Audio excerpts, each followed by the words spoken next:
তৌহিদ আফ্রিদি মাই TV YouTube চ্যানেলের office ভাঙচুর করলো দুর্বৃত্তরা।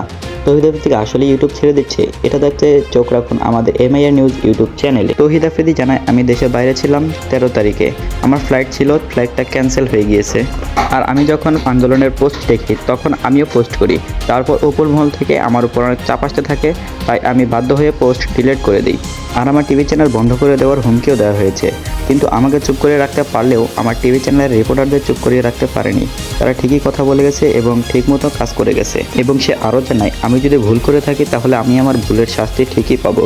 আমার সাথে যা হয়েছে আমি তা বোঝানোর জন্য ইনস্টাগ্রামে অনেক পোস্ট করেছি যে আমার মাথায় বন্দুক ধরে আছে, আমার মুখ আটকানো আছে, আর আমার লাল প্রোফাইল দেওয়ায় আমাকে এখানে সব জায়গায় গিয়ে কৈফিয়ত দিতে হয়।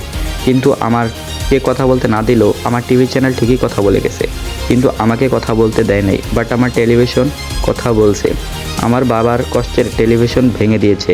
আমি জানি এটা কোনো স্টুডেন্টের কাজ নাই। সে আরও জানায়, আমি একদিন সব বলবো আমার সাথে কি হয়েছে আর কি হয়নি। ততদিন পর্যন্ত সবাই আমাকে ইউটিউব, ফেসবুক এবং সোশ্যাল মিডিয়ার কোনো প্ল্যাটফর্মে আমাকে পাবেন না। তো সে কি যা আমাদেরকে বুঝালো সেটা কি আসলেই সত্যি? তার সাথে কি এমন কিছু হয়েছিল যে তার জন্য সে কোনো প্রতিবাদ করতে পারেনি? তৌহিদ আফ্রিদি সোশ্যাল মিডিয়ায় না থাকলে আপনার কেমন লাগবে এবং আপনার অনুভূতিটা কী হবে সেটা কমেন্ট করে জানাবেন। এবং পরবর্তী ভিডিওর জন্য আমার চ্যানেলটা সাবস্ক্রাইব করে রাখবেন।